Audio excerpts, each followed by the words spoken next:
Hello everybody and welcome to another video about the World of Warcraft news, and today we have a lot to recap. The word that alpha is out, and while I'm not in it, I was able to collect a lot of information from the various interviews and such for you. If you enjoy this video, please be sure to drop a comment down below, tell me what you thought, like the video, and subscribe to this channel for more World of Warcraft videos. To start off, we have Dynamic Flight. We learned a lot about how it's changing going into 11.0, including that it looks like it'll be renamed as Skywriting, and it'll be available to all new characters starting at level 15, sooner for Dracthyrs. You will earn talent points for skywriting as you level, and the old Dragonflight gifts will still be there but serve no mechanical purpose, so they'll be there for achievement purposes only. There will be new skywriting races in Khazalgar and new glyphs. These glyphs will provide you with additional achievements and cosmetics, but no additional mechanical benefits or talents. You will be able to swap between skywriting and steady flight via the mount screen, and in the talent screen you can swap between Lightning Rush and Swirling Surge, and the Pastor mode on or off. Having this on the talent screen will be very beneficial to players, and I love that Lightning Rush will be added to more mounts other than that pre-purchase mount with the War Within. Also, an important note is that whenever you swap to Steady Flight as a Dracthyr, you'll be able to soar in Steady Flight, so effectively no clip flying as your Dracthyr. Currently, there are 464 mounts that will be flagged with Dynamic Flight / Skywriting from day one. This is a wonderful commitment to this feature for the future, and I'm glad to see the WoW team doubling down on this so we can enjoy with all the mounts that we've been collecting for the past 20 years now. The next thing we're going to dive into is delves. There was some limited testing on the alpha, and I was able to collect a lot of the information from the various articles for this. We're looking that we're going to have up to 11 difficulties based on the achievements that we're seeing there on the alpha. These are going to be referred to as tiers. While you're leveling, you're only going to have access to tier 1 and tier 2, and once you reach max level, you'll have access to all of the tiers of delves, and there will be delve variants, which would mean you can go into the same delve and get different objectives. So maybe the first time you're going through, and as you're leveling, you're saving some miners, killing some bosses, freeing people from spiderwebs, where maybe with the variants, you're instead eliminating them, going on a much more aggressive look through the same exact delve. This should enhance the level of playability that is available for us in these delves. They have stated that I believe there are 12 delves that we will know about, and hidden delves as well. When it comes to rewards for delves, you will get rewards at the end of the dungeon. There will be a generic chest which can have Warbound items, cosmetics, smaller stuff like that, and then there will also be locked chests, which are going to be the more limited higher gear, which you can only get a certain amount of keys per week in order to get those higher levels of gear. Now remember, this will also be filling the Great Vault, which is again limited, but will be the way to get the best gear from the vault from these delves is through the Great Vault. The other rewards tied to this is going to be from a vendor where you will collect resonant crystal currency to spend on different cosmetics, such as the candle hats, the mushroom hats, the different things we've seen data mined. Overall, delves look like a wonderful rehash of returning a lot of the vibes of scenarios. Some of these are going to be tied into the story where it makes sense, and I'm glad that we're going to be able to play these with 1 to 5 players, and it doesn't matter what roles those players are either. And this is all possible to the way that they have built the companion, which in Season 1 will be Bran Bronzebeard. You'll be able to pick between a DPS or a healing spec for him, and also he will have a combat and utility slot for you to equip, give him different abilities through this delve as well, and we'll be able to level him up. All of this progression and the gears account wide for your companion, so all the work you put on delves will help all of your characters. We now have some exciting updates and clarifications on the Warband system. To start off, they do want to include raid skips as an account-wide part of this, and we have seen some XP bonus achievements. The way that these seem to work based on data mining and what we saw in the alpha is that for your first character to level 80, you will then get a 5% XP boost on all of your Warband characters up to level 80. On your second level 80, that will, and there are follow-up achievements for your second, third, fourth, and fifth level 80 character on your Warband. Just by drawing that out, we can assume it maybe stacks 5% each time. So for your second, it will be 10, third, 15, fourth, 20, and fifth will be 25, for what could be a 25% XP buff across all of your other characters. And as someone who plays a lot of alts, I try and get every class up to max level during an expansion. This will be very beneficial. We also have a new reward for a previous achievement, which is Dynamic Duo, the achievement you get for having 2 different classes at max level. There's a new toy tied to this, which gives you remote access to your Warband bank, and this will have a 3-hour cooldown for 10 minutes of access. Speaking about that Warband bank, we do have some information regarding the cost of additional tabs. Currently, it looks like there's a total of 5 tabs, with the final tab being a total of 2.5 million gold. The tabs before that are a lot less. I believe it's a total of around 3.2 million gold to unlock all of the tabs, with obviously most of that cost being in that last tab. I don't necessarily see this being an issue, but without gold acquisition being easier to get for the vast majority of players, a lot of people will just never be able to buy that tab. We also have some good news in regards to reputations.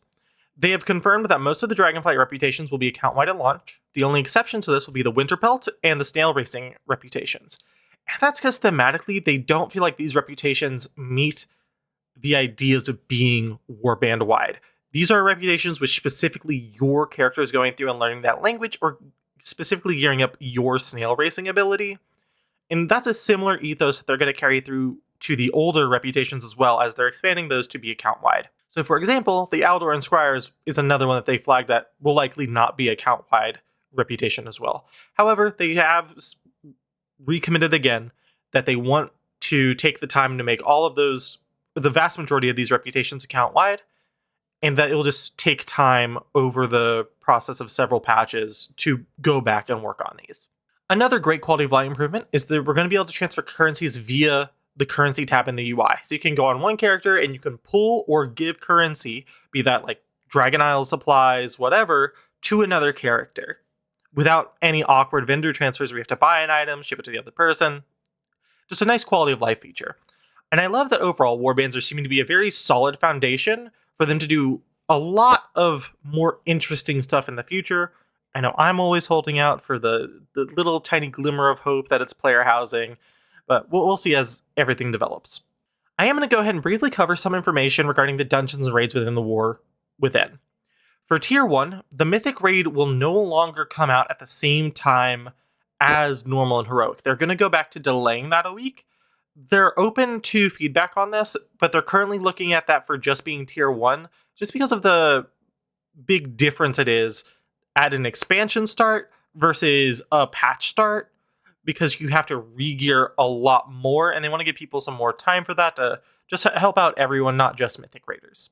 We do know the only changes that are coming to the dungeon environment, at least for now, is that they're looking at having all of the returning dungeons in the Mythic Plus pool also be available on Mythic 0 difficulty along with the existing War Within dungeons. Now, I say no other changes. Obviously, there's the huge plethora of changes coming to dungeons in Season 4, which is not out as of me recording and putting out this video, but those will be carried through to the War Within as well, so obviously it'll look a lot different than what we're looking at now. When it comes to professions, it doesn't have huge updates or largely sticking to the Dragonflight system. There are two differences that I was able to flag, and that is for crafting orders, there's going to be the addition of NPC crafting orders just to help people fill them more easily. And they're getting rid of inspiration, which is a much larger change. It's being replaced by two things: concentration, a resource, and ingenuity, a new stat. Concentration is a new resource that you can choose to spend on a craft to make it go up to the next quality level guaranteed. And ingenuity is a new stat that can proc to refund you some amount of that concentration. I don't exactly know how this is going to play out for the large player base. However, I tentatively feel good about it, but that's from someone who doesn't do that much crafting. For me, I'm largely just going to craft my own stuff, maybe for a couple other people. So me having concentration as limiter won't be a big thing. But for people who this is their gameplay, is really investing in professions, I'm nervous. I hope that this isn't too much of a limiter for those people.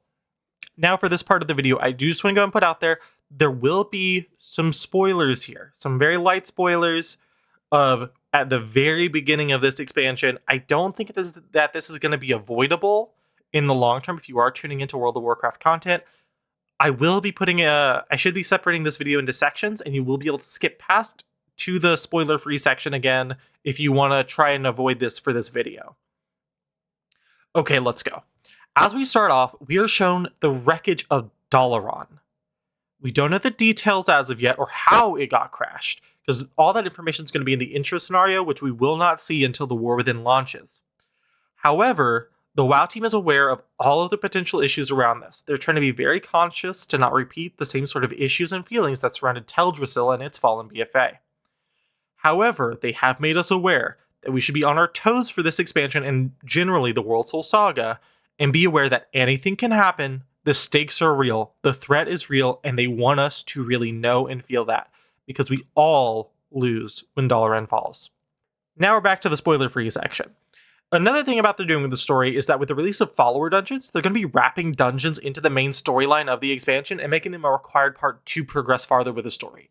I think this is great. It's something I've wished they had done more of in the past. I understand why they haven't, because it can be a bit of a rough experience for players.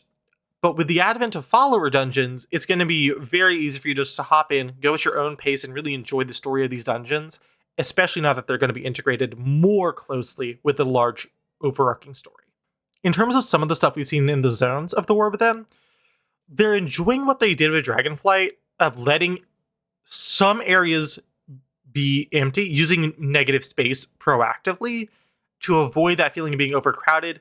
Past expansions were often referred to as theme parks, and it feels a lot more natural from what I've been seeing from the screenshots. Another small side note, we do see a new trading post location in the capital of the War Within, Dorngal. Alright everybody, now we're going to go ahead and rocket through my grab bag of changes and updates that we've seen in this alpha. We're going to rocket through these. If anyone has any questions about these, please feel free to ask them down in the comments below. To start off, there's going to be a new arachnophobia filter which can be used to replace full 8-legged arachnic beasts with crabs. Hybrid, bipedal humanoids, and casters will not be replaced by this filter. The gear upgrade system will be returning in the War Within, and we see Flight Stones renamed to Valor Stones. Drakthir will be expanded to more classes sometime in the War Within lifecycle. There are no further class race combos that they're planning out at this moment. The human racial diplomacy, which is that 10% rep boost, is being reworked due to the Warband-wide reputations coming down the line. We've also seen some datamine files suggesting pointed ears coming to humans and Kultirans, and rounded ears coming to the elven races, alluding to half-elves being more in canon and letting players be them. Now to finish us off, they have confirmed they do intend to do a 2025 roadmap, which I think is not the biggest news in the world. However, I am glad that they're committed to carrying through Warcraft at the same level of zeal and intensity. And the very last thing I'm going to leave you guys with is that there was one data mined weapon, I believe it was a one-handed mace, that had a name referring to a goblin raid. And that might be coming in the War Within, maybe even 11.1. Alright, thank you all for tuning in and staying to the end of the video here. Just to reiterate myself here, if you enjoyed this video, please feel free to leave a comment down below, tell me what you thought of it. Any questions you have, leave those down below as well. Like the video and subscribe to get more World of Warcraft content from me in the future. Thank you all for watching. I genuinely appreciate every single one of you. You have a wonderful day.